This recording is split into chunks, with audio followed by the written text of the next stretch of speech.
அன்னை ஸ்ரீ சாரதா தேவியின் அன்பு மொழிகள். இறைநாமத்தை ஜெபம் செய்ய செய்ய எல்லாம் நடக்கும். மனம் வசப்படாவிட்டால் கூட ஓரிடத்தில் அமர்ந்து லட்சமாக ஜெபம் செய்யலாமே.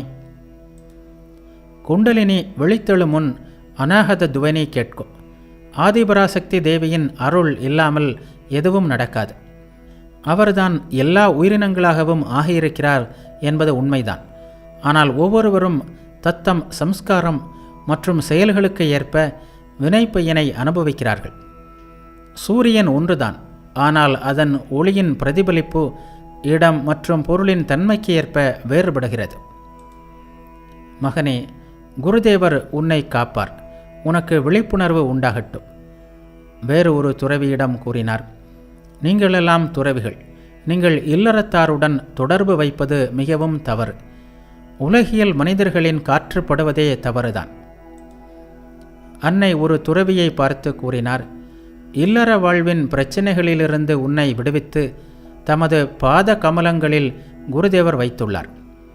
இது என்ன சாதாரண பாக்கியமா? ஜபத்தியானம் செய்கிறேன் அல்லது செய்யாமல் போகிறேன். குடும்பத்தின் பிக்கல் பிடுங்கலிலிருந்து விடுபட்டுள்ளேனே என்பான் யோகேன். என்னை பாரேன், ராதுவின் காரணமாக இந்த மாயையில் என்ன அவதிப்படுகிறேன். எத்தனையோ பிறவிகளின் வினைப்பயன் பாக்கி இருந்தது. இப்போது அவற்றை அனுபவிக்க வேண்டியிருக்கிறது. எல்லா அலைகளும் ஓய்ந்துவிட்டால் இந்த பிறவியிலேயே முக்தி கிடைத்துவிடும்.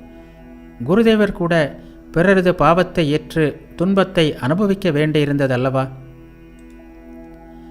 மந்திரத்தை தந்தவர்தான் குரு. அந்த மந்திரத்திலிருந்துதான் படிப்படியாக தியாகம், வைராக்கியம், சந்நியாசம் எல்லாம் கிடைக்கிறது. மந்திரம் தந்த குருவையே தியானம் செய். அப்பா, நீ என் வேலையை செய்கிறாய், குருதேவரின் வேலையை செய்கிறாய். இது என்ன தவத்தை விட குறைந்த விஷயமா?